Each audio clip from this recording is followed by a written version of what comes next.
Hello guys, దీన్ని గెండి చేప అంటారు. దాదాపు 5 కేజీల పైనే ఉంది ఈ చేప. దీన్ని ఇవాళ కూర ఉండబోతున్నాం అండ్ ఫ్రై కూడా చేయబోతున్నాం. చూద్దాం దీని రుచి ఎలా ఉండబోతుందో. చాలా పెద్ద చేప ఇది.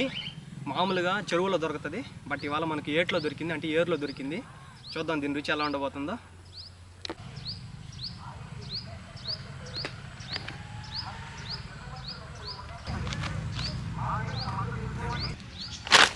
గాయస్, మరొకసారి ఉయ్యాలంతా కలిసి గండి చేపని ఈరోజు కొయ్యబోతున్నాం. ఇంతకుముందు బొచ్చ కోసాము, బొచ్చ చేపని చూపించాము. ఇప్పుడు ఇంకొకసారి చూపిస్తున్నాం. ఉయ్యాలన్నా ఎన్ని కేజీలు దాకా ఉంటుంది చేప? 5 కేజీలు ఉంటుంది. 5 కేజీలు దాకా ఉంటుంది. దీని రుచి తీగా ఉంటుంది. దీని రుచి తీగా ఉంటుంది. చేప తీగా ఉంటుంది. చేప ఎలా శుభ్రం చేయాలి, ఎలా తోముకోవాలి అనే ప్రాసెస్ అయితే ఇప్పుడు నేను చూపించట్లేదు. ఎందుకంటే మొన్న బొచ్చ చేపను చూపించాం కదా, అదే ప్రాసెస్ శుభ్రం చేసేదైతే. మొన్న ఎలా అయితే క్లీన్ చేశారో అదే పద్ధతిలో ఇవాళ ఉయ్యాలన్న శేఖరన్న ఇద్దరు కలిసి ఈ చేపని శుభ్రం చేస్తూ ఉన్నారు. ఈ గండి చేప మొత్తం నీట్గా చేసిన తర్వాత అద్దిరిపోయే గండి చేప ఫ్రై చేసుకొని తిందాం గాయస్. ఓకే గాయస్, చేపనైతే నీట్గా శుభ్రం చేసి కడిగి వాటిని తోమి మన దగ్గర తీసుకొచ్చుకున్నాం. చేపలు అయితే రెడీగా ఉన్నాయి. ఈ చేప ముక్కలను అయితే ఇప్పుడు మనం రుచికరంగా ఫ్రై చేసుకుందాం. ఈ రుచికరంగా ఫ్రై చేసుకునే ముందు వీటికి కావాల్సిన పదార్థాలు ఎలా కలుపుకోవాలో ఇప్పుడు చూద్దాం. ఇప్పుడైతే 2 టేబుల్ స్పూన్ల కారం, 1 స్పూను ఉప్పు, 1/2 టీ స్పూను పసుపు, 1/2 టేబుల్ స్పూన్ చెక్క లవంగాల పొడి, 1/2 టేబుల్ స్పూన్ మిరియాల పొడి, 1 table spoon garam masala powder, 1 table spoon ధనియాల పౌడర్, ఇంట్లో తయారు చేసుకున్న అల్లం వెల్లుల్లి పేస్ట్ 1 టేబుల్ స్పూన్, మరింత క్రిస్పీ కోసం 1 టేబుల్ స్పూన్ కార్న్ఫ్లోర్ పౌడర్, అరదబ్బ నిమ్మకాయ. ఇలా దీని మీద పిండుకోవాలి. అరదబ్బ నిమ్మకాయ ఇలా పిండుకోవాలి. తర్వాత కొంచెం నూనె పోసుకుందాం.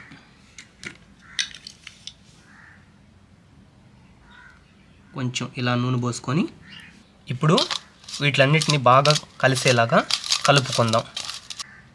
కొంచెం వాటర్ ఇలా చల్లి కలుపుకుందాం. ఇప్పుడు ఈ మసాలా చేప ముక్కలకి పట్టిద్దాం. ఇలా బాగా చేప ముక్కలకి లోపల వరకు పోయేటట్టు మనం ఈ మసాలా మొత్తాన్ని ఇలా పట్టించాలి. సూపర్గా ఉండబోతుందిలే ఈరోజు ఫ్రై. చూడండి, ఇదే ప్రాసెస్లో ఇదే పద్ధతిలో చేసుకోండి. కరకరలాడే చేప ముక్కల ఫ్రై మీరు మంచి రుచికరంగా టేస్టీగా తినబోతారు. ఓకే, చేప ముక్కలకైతే మసాలాని మొత్తం బాగా దట్టించాము, బాగా పట్టించాము. ఇప్పుడు ఈ చేప ముక్కలని 1 గంట పాటు ఫ్రిడ్జ్లో ఉంచుకోవాలి. ఎందుకంటే ఇప్పుడు మనం కలుపుకున్న ఈ పదార్థాలన్నీ చేపకి బాగా పట్టి చాలా టేస్టీగా ఉంటాయి. అందుకోసమని ఉంచుకోవాలి. ఒకవేళ ఫ్రిడ్జ్ లేకపోయినా పర్వాలేదు, 1 గంట పాటు బయట పెట్టుకున్నా ఇబ్బంది లేదు. అయితే గంట పాటు బయట ఉన్న ఫ్రిడ్జ్లో ఉన్న ఈ చేప ముక్కలకి మసాలాలు పట్టాలంటే 1 గంట టైం ఇవ్వాలి. ఓకే, గంట టైం అయితే అయ్యింది. డీప్ ఫ్రిడ్జ్లోంచి చేప ముక్కలు తీసేసుకుంటున్నాము.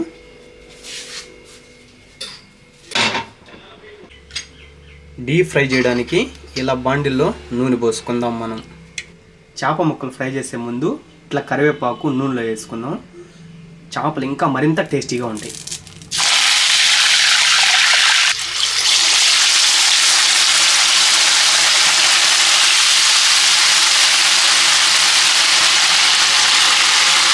మీడియం ఫ్లేమ్లో చేప ముక్కలు ఫ్రై చేసుకోవాలి. అప్పుడే నీట్గా చేప ఉడుకుతుంది బాగా.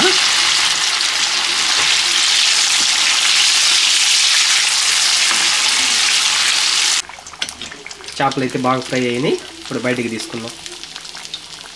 కొంచెం నూనె దాంట్లో ఉంచుకొని నూనె పోయేంత వరకు బయటికి తీసుకుందాం.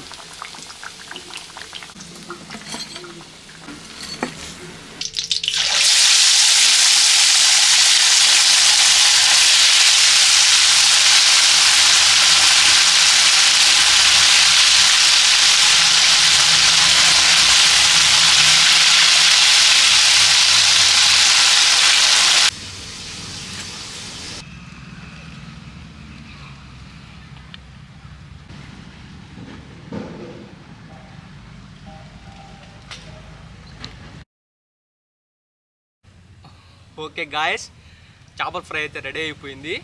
ఈ చేపల ఫ్రై నంచుకుంటూ పప్పుల్స్ అన్నంలో వేసుకొని తింటే ఉంటుంది బస్సు. ఆ టేస్ట్ చూపిస్తాను ఇప్పుడు, చూడండి. ఇలా పప్పులుసు వేసుకొని చేప ఫ్రై నంచుకుందాం ఇప్పుడు.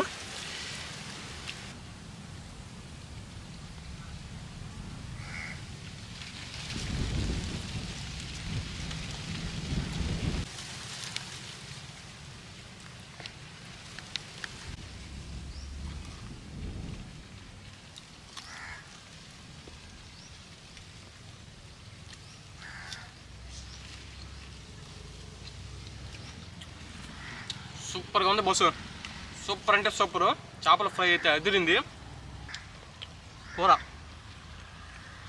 వేసుకొని తింటూ ఈ చేపల ఫ్రై నంచుకుంటే ఉంది బస్సు వేరే లెవెల్, అంతే సూపర్ అంటే సూపర్గా ఉంది. పప్పుల్స్లోకి ఈ చేపల ఫ్రై, ఆనియన్, నిమ్మకాయ రసం కాంబినేషన్ అయితే అదిరిపోయింది, వేరే లెవెల్ అనే చెప్పాలి. ప్లీజ్ ఒక లైక్ చేసి సబ్స్క్రైబ్ చేయండి ఫ్రెండ్స్.